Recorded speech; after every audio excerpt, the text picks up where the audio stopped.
Makin serius, Luna Maya bertemu keluarga besar Maxime Boutir. Berita seleb terkini Luna Maya dan Maxime Boutir makin serius menjalani hubungan asmara mereka.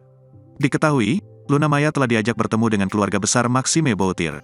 Luna Maya ternyata ikut menghadiri pesta pernikahan adik Maxime Boutir. Hal itu terungkap melalui postingan Instagram penggemar @maximun. Senin, tanggal 23 Oktober tahun 2023, di sana beredar foto keduanya tengah menghadiri pesta pernikahan.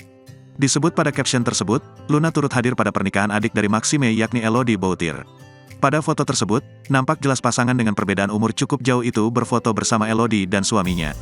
Momen tersebut membuat para penggemar Luna dan Maxime mengeluarkan berbagai asumsi. Tak sedikit yang menilai Luna sudah dibawa ke keluarga besar sang kekasih. Intinya gini, mereka hadir di marit adiknya Max, otomatis Luna udah ketemu sama ortu Max, kata netizen. Feelingku Luna Max tahun depan amin, jelas netizen. Suka ih lihat style Luna, komentar netizen. Udah kayak pasangan suami istri, komentar lainnya. Meski begitu, Luna sempat memberi klarifikasi bahwa dirinya belum terpikirkan untuk ke jenjang serius. Bahkan, mantan Ariel Noah tersebut memilih untuk santai dalam menjalin hubungan.